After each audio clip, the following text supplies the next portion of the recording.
welcome to the show. Thanks for tuning in. Great to be with you this post-Valentine's Day edition of LTN. I hope you got your Valentine's Day card and you had a nice dinner, whatever, and it all worked out, I hope. Unlike the lady who's having her foot amputated, and on the foot she penned a breakup note. That story's trending. Gary, you'll find it.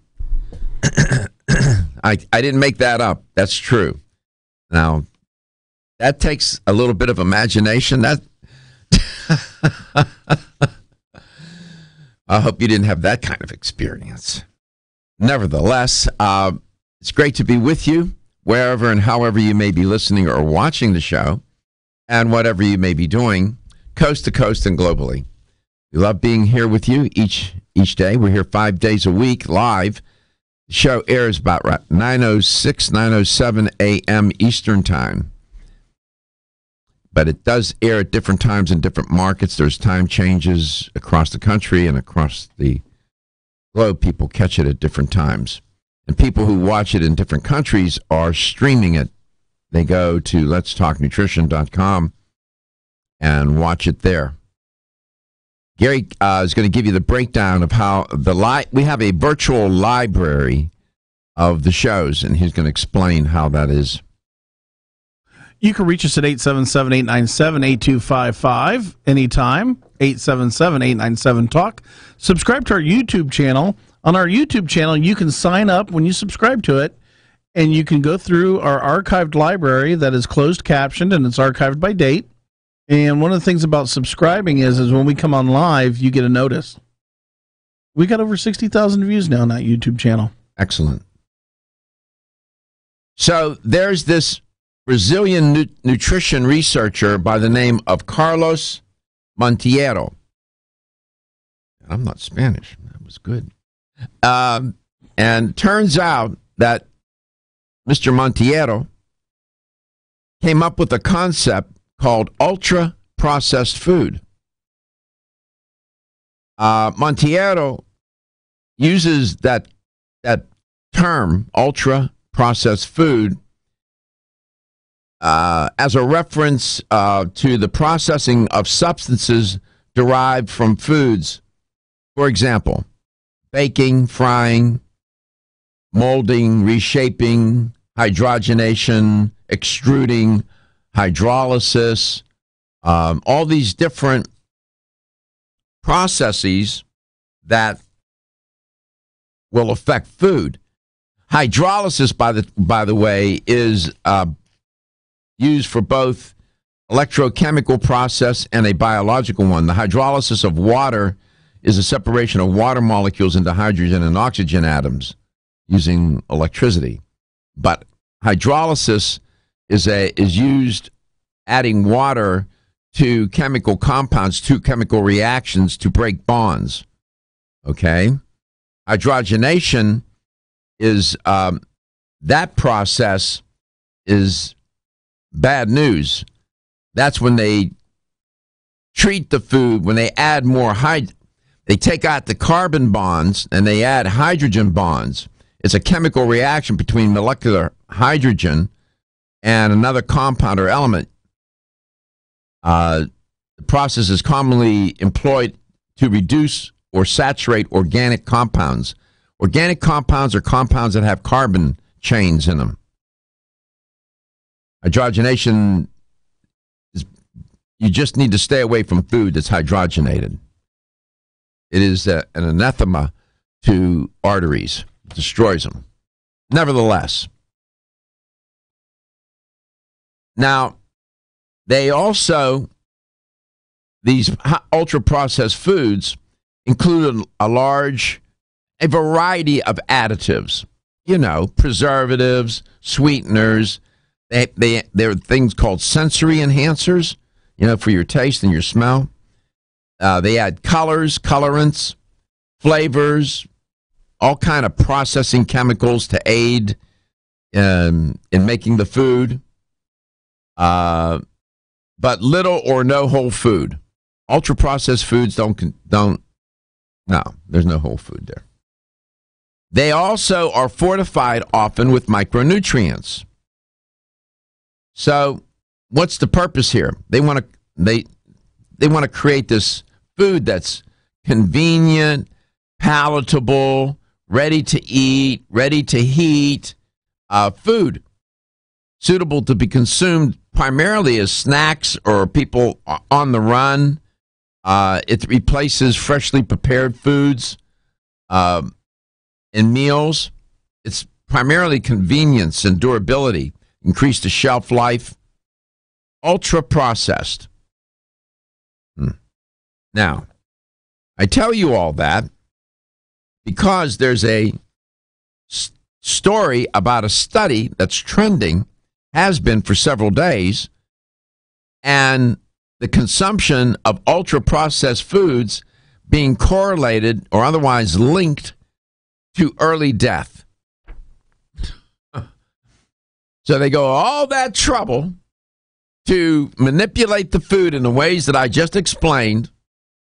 A lot of chemistry involved here and a lot of imagination. So that what?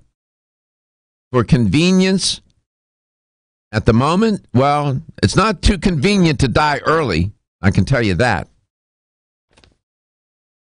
Now, these foods are loaded with the usual suspects, as I said, but salt, sugar, and fat, they're always at the scene of the nutrition crime. All the time. They're in the lineup. You can bet on it. A new study that was conducted in France, what they found was that ultra-processed foods may increase the risk of early death. The study showed that increased consumption of these kinds of foods was correlated with a higher risk of death over a 7-year period. Now, this is not a causational finding, it's a correlational finding. There's a relationship, a correlational relationship. As one goes up, in this case, it's a positive correlation. As one goes up, one variable goes up, the other variable goes up. As you eat more ultra-processed foods, the greater the likelihood that you'll die an early death. It's a positive correlation. I don't know if it was a Pearson correlation coefficient. I don't know. I couldn't get my hands on the methods section of the study. I don't know what kind of correlational statistical model they used, but it was most likely statistically significant for them to be reporting this. And what they found was it contributes to a shorter lifespan. How so? Well, it increases your risk for heart disease and other kinds of diseases. Let me give you a quote. Ultra-processed foods consumption has largely increased during the past several decades and may drive a growing burden of non-communicable disease deaths. That's what, close quote, that's what the researchers wrote in their study. The study was published in JAMA Internal Medicine, Journal of American Medical Association, Internal Medicine Journal. The technical definition of non-communicable diseases are diseases that are not infectious. At the turn of the 19th century, infectious diseases was the bane of humanity. And it was killing people left and right. That's why the average age in the year 1900, for the most part, was somewhere around mid-40s. Average life expectancy, rather. We sort of have figured out how to deal with infectious diseases. So as we were working on that, we marched ourselves into a non-communicable disease epidemic. Humans took a bunch of steps forward and a gazillion steps backwards. Diet and lifestyle. We'll be back.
Welcome back. Welcome to Let's Talk Nutrition. This we're still in winter edition of Let's Talk Nutrition. I'm going to ask my resident lifestyle expert, Stephen.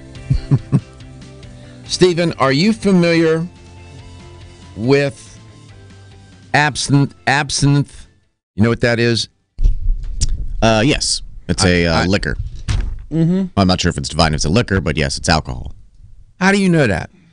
I know because the history of it is, I guess, way back in the day, they would actually take sugar cubes and put a little drop of heroin on it that would melt into the absinthe, and it's always had this history of just being this extremely dangerous and toxic, hallucinogenic type of beverage. And like a lot of artists back in the days would use them, through those periods of time and whatnot. Mm-hmm. Have you ever tried it? I've had it, not in the heroin form, but yeah, no, I was in Amsterdam 1 year and just had absinthe, and they actually take a absinthe, and they take a lighter and they light it's that flammable, and they light it and catches on fire, and I don't know if that does something to the properties of the alcohol itself, but I tried it and it wasn't that good, and I wouldn't suggest it. Many countries are now embracing absinthe, and nearly a century of shunning the alcoholic drink is being reported. Yeah, because again, that goes back to the little drops of heroin that they'd put on the sugar cubes that dissolve into the drink. Humans left to their own devices, right, Stephen? According to Men's Journal, it was popular with artists and writers even when it was banned. It's reported that Oscar Wilde drank it, Vincent van Gogh. Maybe that's when he cut off his ear. Yeah, a lot of people say that's why his paintings are so surreal and blurry looking, as he was constantly doing that, and that's literally what he was seeing versus what he was just trying to paint. Well, he was an impressionist painter, so they did that by design. That was part of that genre of painting. Apparently, they say in this story that it doesn't cause hallucinations. However, absinthe may cause other side effects related to drinking an alcoholic drink of this magnitude. You know about this too. I have some. You had some. I have some. You. What do you mean you have some? I have some. I have three Where? different. I have at the house. Why? I'll show you. I'll do the video tonight to show you. What are you doing with it at the house, man? When I worked for somebody else, they would bring us different gifts, and that was one of the gifts I got for Christmas. Have you ever tried it? No, I'm scared. Well, to be perfectly honest with you, I'm scared about it. Well, good. Well, no, it's good. There's a scientist by the name of Ted Breaux. Not like, hey, bro, what's up? But B-R-E-A-U-X.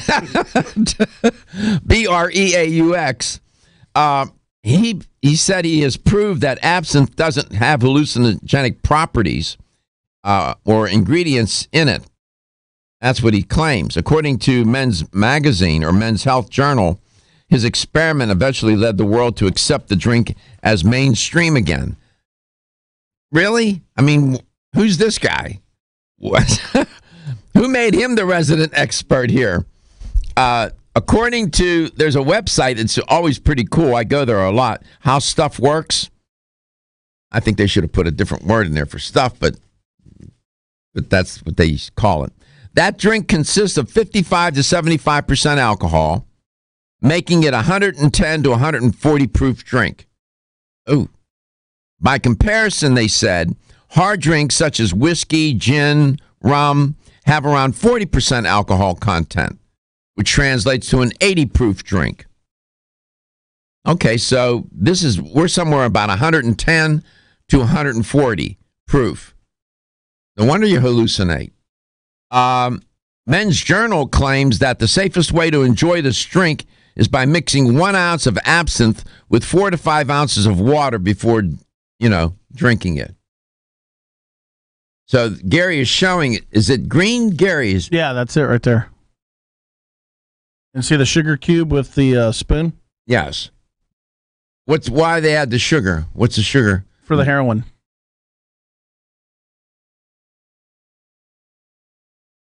Well, I mean, they're claiming you hallucinate. Well, of course you're going to hallucinate. You got a drink that's 110 to 140 proof alcohol, and then you're gonna spike it with a little bit of heroin. Okay. And everybody's shocked and amazed that people hallucinate. What's the matter with these people? What's that comedian say? Here's your sign. Here's your sign. Of course you're going to hallucinate. Human beings left to their own devices. How did I know that Stephen would know that? I didn't realize you would know that. In fact, you have some at home. Yeah, and I'm scared to take it. I'm scared to even try it. Matter of fact, I texted somebody and asked him if he tried it. And he crickets. So your former boss? My buddy, Okay. All right. Well, so let me ask you, either you or Stephen, both, would you go to India for medical care? No. I don't know. I don't know. I guess it would depend on what my ailment was and what the reason was, because there's a lot of doctors that come from India and come over to the States. So, I mean. Well, there's a thing called medical tourism, and India is hell-bent on increasing its medical tourism by 200% by the year 2020 and turning it into a $9 billion business. What they want is people from other parts of the world to come to India for their medical care. Come back, I'll tell you more about that and a bunch of other stories that had just got my attention. Don't be stressed out or anxious.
Welcome back. Welcome to Let's Talk Nutrition. Heard the lady mention Flora. Flora is on today.